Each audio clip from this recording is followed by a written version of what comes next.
அன்பான தேவ பிள்ளைகளே, ரொம்ப ஆயத்தமா இருக்கிறீங்கன்னு நினைக்கிறேன். என்னடா நேற்று கேட்ட கேள்விக்கு பதிலாக போட்டு நைட்லாம் புலம்பிட்டீங்களா? இதோ உங்களுக்காக அதனுடைய விளக்கத்தையும் அதனுடைய தெளிவையும் சரியாக உங்களுக்கு நீங்க கற்றுக்கொள்ளணும்னு ஆசைப்படுறோம். வேற ஒன்றும் கிடையாது. வேதத்துடைய காரியத்தை கற்றுக்கொள்ளணும். எதுல விட்டுன்னு தெரியுமா உங்களுக்கு? தெரியுமா? ஏன்னா இன்னைக்கு பிசாசானவன் எப்படி மனிதனத்தில் தாக்குறான். நம்ம ஆவிக்குரிய பிள்ளைகளாக இருந்தாலும் சரி, இந்த ஆவிக்குரிய பிள்ளைகளுடைய வாழ்க்கையில ஏதோ ஒரு வகையில பிசாசு நம்ம மேற்கொள்ளும் போது நம்மளால உணர முடியல, புரிய முடியல. அதை எப்படி உணர்வதை, எப்படி புரிந்து கொள்வதை குறித்தான் இன்னைக்கு நம்ம என்ன பண்ண போறோங்க, பார்க்க போறோம், பேச போறோம். ஒருவேளை உங்களுக்கு ஏதாவது ஒரு டவுட் இருந்துச்சுன்னா, இல்லை ஏதாவது ஒரு கேள்வி எங்ககிட்ட கேட்கலாம், என்ன பண்ணுங்க, நீங்க இந்த திரையில் பார்க்கக்கூடிய நம்பர்லயும் நீங்க என்ன பண்ணலாம், நேரலையில எங்களுக்கு என்ன பண்ணாங்க, எழுதி அனுப்புங்க. அதுக்குண்டான விளக்கத்தை சொல்லக்கூடிய அருமையான போதகர் இருக்கிறாங்க. ஏன்னா கர்த்தருடைய வார்த்தையோடு தான் உங்ககிட்ட விளக்கத்தை கொடுக்க போறோம். உலக பிரமாணம் கிடையாது, உங்களுக்கு புரிஞ்சுக்கங்க. சரிங்களா? மீண்டும் உங்களை அறிமுகப்படுத்திட்டோமா? அறிமுகம் வேணான்றீங்களா? இருந்தாலும் ஒரு இது இல்ல, லைவ்ல பாக்குறோம் நம்ம, என்னடா இந்த பாஸ்டர் யாருன்னு தெரியல, நீங்க பாத்துருப்பீங்க, இன்னும் புதுசா பாக்குறவங்களுக்கு தெரியும் இல்லையா? அதுக்காக நம்ம அருமையான மேசியா இயேசு நம்மோட இருக்கிற சபை சாபகர் மோரல் ஐயா நம்ம கூட இருக்கிறாங்க. அவருக்காக உற்சாகமாக ஒரு கலந்துட்டுவோம். அவர் கர்த்தர் ஆசீர்வதிப்பாருங்க. அது மாத்திரம் இல்ல, அருமையான மாரநாத சபை பாஸ்டர் ஜீவா அவர்கள் நம்ம மத்தியில் இருக்கிறாங்க. அதுக்காக கர்த்தருக்கு ஸ்தோத்திரம். இந்த நோக்கம் என்னன்னா, இந்த ஒளிபரப்பு பண்ணக்கூடிய நோக்கம் என்னன்னா, நீங்களாம் கர்த்தருடைய வார்த்தைகளை கற்றுக்கொள்ளணும். ஏன்னா அடிப்படையில சபைக்குள்ள நமக்கு ஏற்படக்கூடிய போராட்டம், பிரச்சனைகள் எல்லாவற்றையும் நம்ம அறிந்துகிட்டோன்னு வச்சுக்க, ஜெயிச்சிருவோம். நம்ம இடம் விட்டு இடம் மாற முடியாது இருக்காது. அங்க நின்று நம்மளால என்ன பண்ண முடியுங்க, சாதிக்க முடியும். நின்று நம்மளால அங்க சாதிக்க முடியும், ஜெயிக்க முடியும். அதை முதல்ல தேவனுடைய பிள்ளைகள் நீங்க புரிஞ்சுக்கணும். சரிங்களா? சரி, நேற்று விட்ட இடத்துல இருந்து ஆரம்பிச்சிடலாமா? பாஸ்டர் சொன்னார் இல்லையா, அவங்களுக்குள்ள வர்றதே தெரியாதுங்க. அது எப்படி தெரியாம இருக்கு? நம்ம ஆவி பரிசுத்தாவி தான் நம்ம பெற்றிருக்கோம். பரிசுத்தாவி பெற்றவங்களுக்கு தெரியாதுன்னு சொல்றாரு இல்லையா? தாவீதை எல்லா காரியத்துல ஆண்டவர்கிட்ட கேட்கும்போது, அப்ப அந்த தாவீதுக்கு இந்த காரியம் தெரியுமா தெரியாதா? ஐயா, நீங்க சொல்றது பரிசுத்த ஆவியை பெற்றவனுக்கு அந்த அறிவு தெளிவு இருக்கும் இல்லையா? அப்ப எப்படி தாவீதுக்கு மட்டும் அது தெரியலன்றீங்க? அதாவது தாவீது அபிஷேகம் இல்லாத மனிதன் அல்ல, அபிஷேகம் இருந்தவர் தான். இன்னைக்கு நமக்கு எப்படி அபிஷேகம் இருந்தோ, ஆவியான் இருக்கிறாரோ, அதே மாதிரி அவங்களுக்கு இருந்துச்சு. ஆனா ஆவியின் ஏவுதல்ல நம்ம என்ன பண்றோம்னா ஏமாறுகிறோம். பிசாசு எப்படி ஆவி ஏவுதல்? எப்படி பிசாசு இப்ப ஆவியானவர் ஏவுதல் வேத வசனத்தோட பேசுவார்.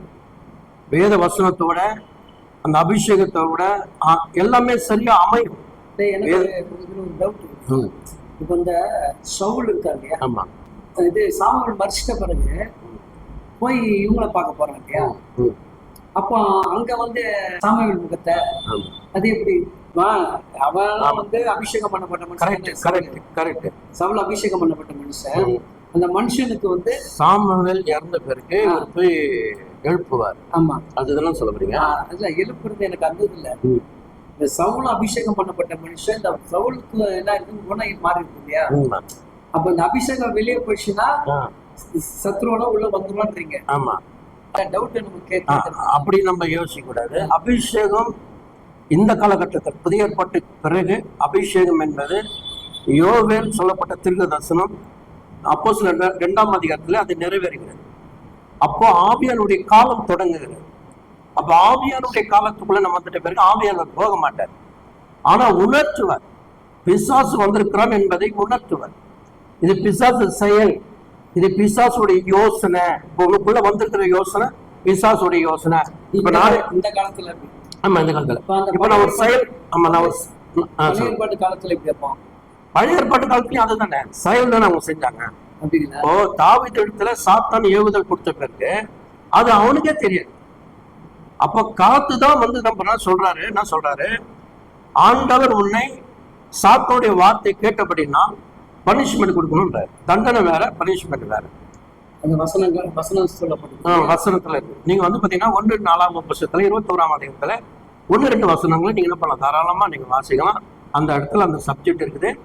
70,000 பேர் அதெல்லாம் செத்து போனாங்க ராஜாக்கு. அப்ப தேவனுடைய உக்கிர கோபம் பெருசப்போ.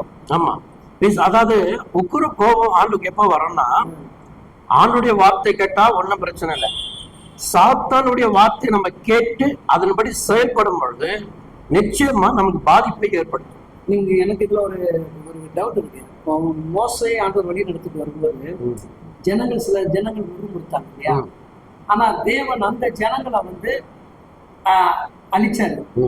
எது நிமித்தம் அவங்க அந்த அழிவுக்கு உட்படுத்தப்பட்டாங்க? இது பைபிள்ல சில பேர் உதாரணங்கள் இருக்கு. பைபிள்ல ஏவாள் வந்து சாத்தான் பேசும்போது உணரல, தாவீதும் உணரல, நீங்க பாத்தீங்கன்னா யூதாஸ் காரியத்தும் உணரல. அந்த மாதிரி ரொம்ப பேர் பைபிள்ல இருக்கிறாங்க. அதே போல அவங்கள முறுமுறுப்பது எப்படி, அந்த குணம் எப்படி வரும் அப்படின்னு கேட்டீங்கன்னா, அந்த முறுமுறுப்பு எப்படி நமக்குள்ள அந்த உண்டாவுது அப்படின்னு கேட்டீங்கன்னா, நல்லா கவனிங்க. நமக்கு முக்கியமான சாத்தானுடைய தூண்டுதல் இல்லாம நிச்சயமா நம்ம வாயில இருந்து அந்த மாதிரி வார்த்தைகள் வராது. சாத்தானுடைய வந்து நம்ம பரிசுத்தாவை பெற்றிருக்கிற பிள்ளைகளுக்கு முறுமுறுப்பு வரக்கூடாது. ஆமா, இது அப்படி இல்லை.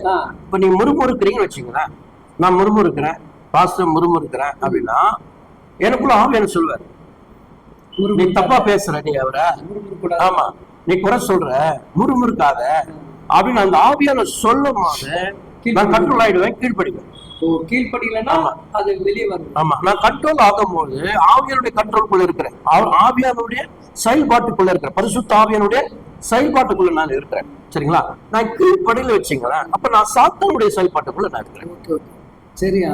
இவர்கிட்ட நேற்று இவரும் ஒரு காரியத்துல விட்டார், யூதாஸ்காரனை குறிச்சு பேசிட்டு இருக்கும்போது இவரு ஒரு இது இப்ப வந்து பேதுரு மனம் திரும்பிடுறான் இல்லையா? இப்ப ஆண்டவர் எல்லாரையும் மன்னிக்கிறவர், நமக்கு அது நல்லா தெரியும். ஆனா தேவனே அவனை பார்த்து சொல்ல, இது இப்படிப்பட்ட மனுஷன் இருந்தா நலமா இருக்குன்ற. அப்போ ஆண்டவர் சொல்ல, நீங்க என்னிடத்துல வந்து ஒப்புரவாயிட்டா நான் உங்களை மன்னிக்கிறேன். இப்போ பேதுரு போய் மனக்கசந்தா, ஆனா மன்னிப்பு கொடுத்து அவனுக்கு வாழ்க்கை கொடுக்குறாரு. ஏன் இவனுடைய குணம் மட்டும் அங்க போல யோசிக்க கூட, அவருக்கும் ஒரு சிஸ்டரா தானே இருந்தான். சிஸ்டரா இருந்தான். ஆனா இந்த மனுஷன் பிறவாதான் நலமா இருக்கும், காட்டி கொண்டிருக்கும் ஐயோ அப்படின்னு சொல்லப்பட்டிருக்கும் இல்லையா? வேத வசனத்தின் பிரகாரம் தேவன் யார் யாருக்கு என்ன நியமித்து வச்சிருக்கிறாரோ அது நடக்கும். சில நேரங்களில அவன் அநேக வாய்ப்புகள் கொடுத்தார். பந்தியில் இருக்கும்போது உங்களில் என்ன பண்ணுவாங்க, செய்யறது சீக்கிரமா செய் அப்படின்னு கூட சொல்லுவார். சில காரியங்கள் சொல்லின்னு வருவாங்க. ஆனா வாய்ப்புகள் ஆண்டவர் கொடுத்தாரு, அதை நம்ம பயன்படுத்தாம அவன் பயன்படுத்தல. அவனுடைய மோட்டிவேஷன் முழுவதும் என்ன ஆச்சு, பணத்துக்கு தான் கடைசியில சாத்தானே என்ன பண்ணிட்டான், அவனோட ஃபுல் ஆளுகை கண்ட்ரோல் கொண்டு வந்தனால கடைசி என்ன ஆயிடுச்சு, சாத்தான் கையில விழுந்து. ஏன்னா ஆண்டவருடைய திட்டம் வந்து இவன் சொல்லிதான் காட்டி கொடுத்துதான் அவன் சிலுவை எப்படியா என்ன பண்ணுவாரு. ஏன்னா சொல்றது கரெக்ட். இப்ப வந்து சாத்தான் கையில விழுந்துட்டா மீட்க முடியாது. ஆனா இங்க தாவீது என்ன பண்ண, கர்த்தருடைய மகா இரக்கம் நான் மனுஷன் பாதத்துல, கர்த்தருடைய பாதத்துல விழுவதே எனக்கு பெருசுன்னு சொன்னா இல்லையா? அதனால ஆனா அப்படி விழுந்து கூட ஆண்டவர் அடிச்சாரு இல்லையா? இல்ல அது பனிஷ்மெண்ட், ஒரு தவறு ஆண்டவர் தண்டனை கொடுப்பாரு. இப்போ உங்களுக்கு இந்த டவுட் வருது இல்லையா? அதான் இப்ப ஐயா கிட்ட கேட்குது. இப்போ ஆண்டவர் இடத்துல நம்ம இறக்கம் கேட்டா அவர் மன்னிக்கிற தேவன் சொல்லிட்டு நமக்கு என்ன பண்ணுது, பரிசுத்த வேதாகம் கற்றுக் கொடுக்குது. அப்ப தாவீது அங்க சொல்லக்கூடிய வார்த்தை தானே உங்களுக்கு டவுட் வருது. இப்ப அதான் நம்ம கேட்க போறோம். கேட்கலாமா? கவனமா கேளுங்க. ஏன்னா அவன் என்ன சொல்றான், எனக்கு மனுஷனுடைய கையில விழுவதை காட்டிலும் மகா இரக்கமுள்ள கர்த்தருடைய கரத்துல விழுவுறன்னு சொல்லும் போது கூட அங்க 70,000 பேர் அழிக்கப்பட்டாங்க இல்லையா? அது லிமிட்டெட். ஆமா, அது கூட வந்து பெரிய அளவுல பாதிக்கப்படலாம். ஆனா ஆண்டவர் அன்னைக்கு 70,000 பேரை வந்து சங்காரம் பண்ணினார். இது ஒரு தவறு நிமித்தம் தான். இது ஆவிக்குரிய தவறு. ஆமா, ஆவிக்குரிய. ஆண்டவர் பாருங்க, நான் ஃபுல் கண்ட்ரோல் ஆண்டவருக்குள்ள இருக்க பிறகு ஏன் கண்ட்ரோல்குள்ள நான் வரக்கூடாது. ஆண்டவர் என்ன சொல்றாரோ அந்த கண்ட்ரோல்குள்ள போனீங்கன்னா, ஆவியானவர் நடத்துறதுக்குள்ள போனீங்கன்னா நீங்க பாதிக்கப்பட மாட்டீங்க. இப்ப அந்த பழைய ஏற்பாடுல பாத்தீங்கன்னா அப்படி நியாய தீர்ப்பு அப்பப்போ கொடுத்துடுறாரு. ஆமா, ஆனா புதிய ஏற்பாடுல பார்க்கும்போது இரக்கத்தை கிருபையின் பேசுறேன். அதான் அப்ப வந்து நம்ம அந்த பழைய ஏற்பாடுல அந்த கிருபை இல்லாத வாழ்ந்த காரணம். அதாவது ஆண்டவர் இரக்கம் உடையவர், அன்புடையவர் எல்லாம் பழைய ஏற்பாட்டிலும் உண்டு. ஆனா கிருபையின் காலம் இல்லை, கிடையாது. நியாய பிரமாணத்தின் படி பாத்தீங்கன்னா இந்த கிட்டத்தட்ட 613 கட்டளைகள் இருக்கு. அந்த 613 கட்டளையில இந்த யாத்திராமத்தில் 10 கட்டளை நம்ம படிக்கிறோம் 20ஆம் அதிகாரத்துல. அந்த 10 கட்டளைக்குள்ளதான் நம்ம எல்லாமே 613 கட்டளைகளை தான் ஆண்டவர் பனிஷ்மெண்ட் கொடுக்குறாரு. மீறும் போது பனிஷ்மெண்ட் கொடுக்குறாரு. ஆனா கிருபை காலத்துக்குள் வரும்போது நீ ஒரு தவறு பண்ணிட்டா, ஆனா உணர்ந்த போதும் மன்னிச்சு. அப்ப ஃபைன் அவர் வந்து பனிஷ்மெண்ட்லாம் கொடுக்க போறதில்லை. ஆனா மறுபடியும் நீ ஒரு விஷயம் பண்ணும்போது திருப்பி அதே தவறு செய்யும்போது ஒரு பனிஷ்மெண்ட் கண்டிப்பா இருக்கும். தண்டனைன்றது வந்து பாத்தீங்கன்னா டோட்டலா ஒண்ணு ஆண்டவர் ஒதுக்குவது, வெறுப்பது, ஆண்டவர் உன்னை விட்டு ஆண்டவர் உன்னை விட்டு விலைக்கு போவது, இதெல்லாம் பெரிய பனிஷ்மெண்ட். புரியுங்களா? வந்து நமக்கு வந்து அந்த ஒரு முறை 2 முறை மன்னிப்பாரு. ஆமா, திரும்ப மன்னிப்பதற்கான 70 முறை மன்னிக்க சொல்றாரு பேதுருக்கிட்ட. அதான் கேக்குறான், மன்னிக்கிறவர் தான். இப்போ அதுதான் இப்ப பிரச்சனை. இப்போ நீங்க சொல்றீங்களா, இதுதான் இப்போ வந்து என்ன கிறிஸ்துவோடைய வாழ்க்கையில நம்ம தப்பு பண்ணிட்டா ஆண்டவர் மன்னிச்சுவாரு. இப்ப நல்ல கேள்வி. அந்த இதுக்கு வந்துடுறாங்கல்ல, அதனால விசுவாசி என்ன பண்றாங்க, இந்த போதைகள் இல்ல, அந்த ஊழியர்கள் இல்ல, நம்ம அப்படின்னா அவங்களோட டைவர்ட் ஆகுறதுக்கு காரணம் ஆண்டவரே மன்னிப்புன்னு சொல்லிட்டாரு, இவங்க என்னது நமக்கு அப்படின்னு என்ன வந்துருதா? இதுக்கு நான் ஒரு உதாரணம் சொல்றேன். 4 பரிமாணம் நம்ம சரீரத்துல இருக்கு. ஒரு பரிமாணம் உயிர், ஒரு பரிமாணம் சரீரம், இன்னொரு பரிமாணம் தேவன், இன்னொரு பரிமாணம் சாத்தான். அப்ப அந்த சரீரத்துல நம்ம வந்து உயிர் இருக்குது, சரீரம் இருக்குது, 2 பரிமாணம். அப்ப சாத்தானோ தேவனோ நம்ம உள்ள வரும்போது முதல்ல தேவன் வந்தானா 3வது பரிமாணம். அப்ப 3 பரிமாணம் அந்த பவர் தான் வெளிப்படும், அந்த பலம் தான் வெளிப்படும். சரி, இப்ப ஆண்டவர் விலகிட்டார், இப்ப சாத்தான் உள்ள வரான்னா சாத்தானுடைய பலம் தான் வெளிப்படும்.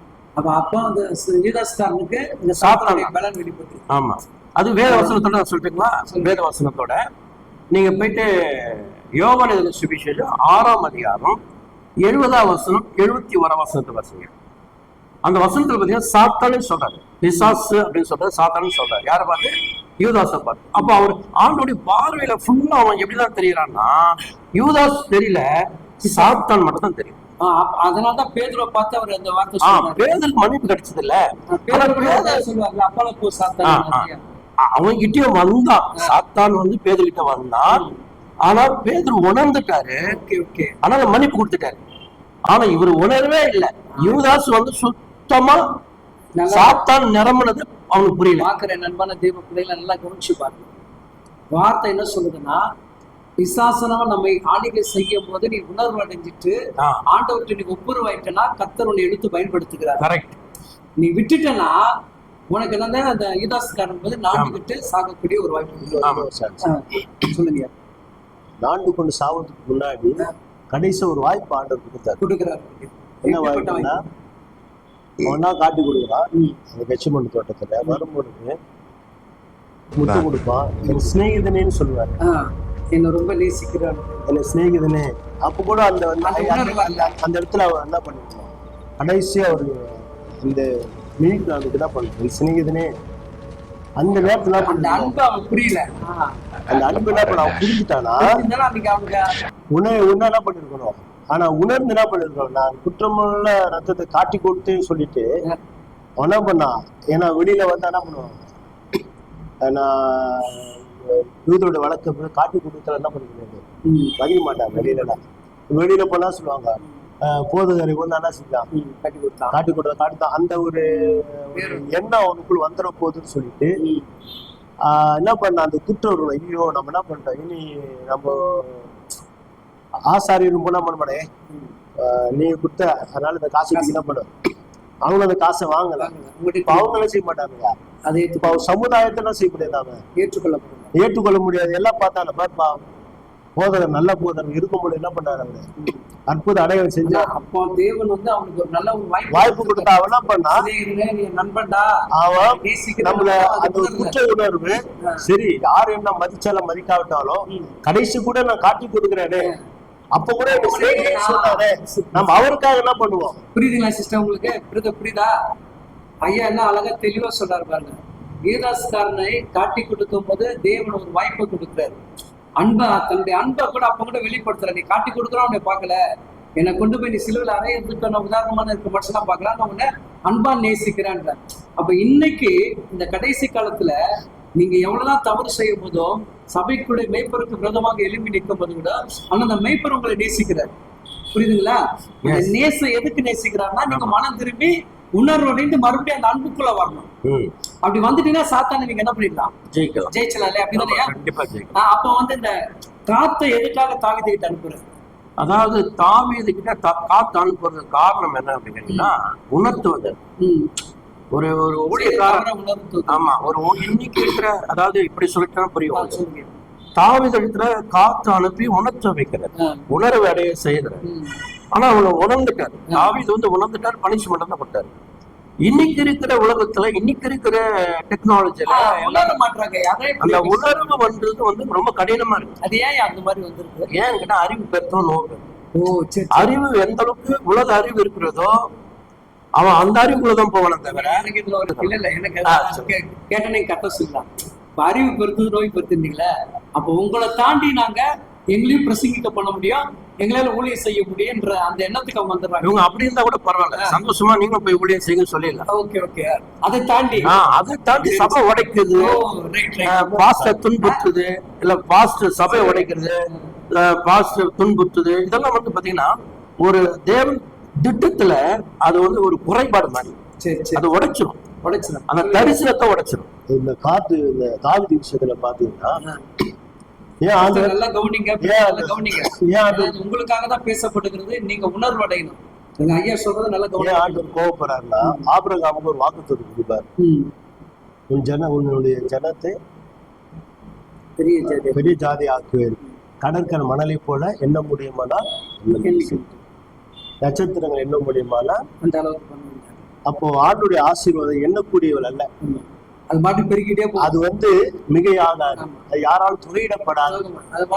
அது எகிப்துக்கு வரும் பொழுது கூட ஒரு குறிப்பிட்ட இவ்வளவு இத்தனை பேர் தான் சொன்னாங்க, இந்த பிள்ளைகளை சொல்லல. அப்ப என்ன சொன்னாங்க, ஆண்டு திட்டம் பழுகி பெருகுன்னு பூமி நிரப்ப சொன்னார். இத்தனை இவ்வளோ நான் சொல்லல. ஆனா இவன் என்ன பண்ணிட்டான், சரி நம்முடைய ஸ்ட்ரென்த் எவ்வளோன்னு காட்டிக்கிட்டு இருக்கு. நம்முடைய ராணுவ பலம். எனக்கு இதுல ஒரு இது வருது, நீங்க சபை பாஸ்டர்ஸ் அப்படிதான் பண்றாங்க. எங்க சபையில எங்க சபை இது வந்து ஆபத்தானது நான் சொல்லுவேன். இல்ல என் சபையில வந்து இது வந்து கர்த்தர் வந்து இன்னைக்கு கூட பாத்தீங்கன்னா, ஆண்டவர் இயேசு கிறிஸ்து கடைசியில சீசர்களை பார்த்து சொல்ல ஒரு வார்த்தை என்னது, நீங்க உலகம் புறப்பட்டு போய் சீசராக்குங்கள் தான் சொன்னார். என் சபையை என்ன பண்ணும் நிறுவுங்கள் அப்படின்னு சீசர் ஆக்குங்கள்னு சொன்னோம். இப்ப பாத்தீங்கன்னா சீசர் யாருக்கு சீசர் ஆக்கணும்? கர்த்தருக்குள்ள. அப்ப அப்படி இருக்கும். அப்ப வந்து இந்த பிரிவினை வந்து எங்க வந்துன்னா, நமக்கு ஒரு மேன்மை ஒரு அந்தஸ்து வரும்போது நமக்குள்ள ஒரு கணக்கிட ஆரம்பிச்சிடும். ஆமா, அது வந்து சில சபைக்கு இல்ல இதுல வந்து ஆவிக்குரிய ஜீவிதத்துல வளர்ந்தவங்க மூத்த ஊழியக்காரங்களாம் பாத்தீங்கன்னா அது தெளிவா இருக்கிறாங்க. ஏன்னா அனுபவத்துல இருக்கிறாங்க. வேதத்துல படிக்கும் போது அங்கதான் பிரச்சனை வரும். நீங்க வளர்ந்த ஊழியக்காரங்கிட்ட தான் போர் தொடுக்கிறாங்க. சோ வளர்ந்த ஊழியக்காரங்களை பார்த்தா ஜனங்க பின்பற்றி போறாங்க. அவங்க சொல்ற உபதேசத்தான் கேட்டு அவங்க போயிட்டு இருக்காங்க. இது வந்து மக்கள் பிரச்சனை தான் தவிர ஓகே பிரச்சனை கிடையாது. இந்த பிரச்சனை நம்ம நாளைக்கு சந்திக்க போறோம், நாளைக்கு கேட்க போறோம். ஒரு வளர்ந்த ஊழியர்களுக்கும் வளர்ந்து கொண்ட ஊழியர்களுக்கும் யார் இடைவெளி? நீங்க தான் அப்படின்னு சொல்லிட்டு சொல்ல ஆரம்பிக்கிறாங்க. அது என்ன விவரம் டீட்டெயிலா கேட்போம். ஆனா நம்ம இன்னும் எதுக்குள்ள வரல, காத்தை பத்தி நம்ம புரிஞ்சுக்கல. அது புரியுற வரைக்கும் நம்ம விட போறதில்ல இந்த 2 பேரையும். ஓகேங்களா? நீங்களும் கேள்வி கேளுங்க, பதில் நாங்க சொன்ன கர்த்தர் உங்க கூட இருப்பார். God bless you.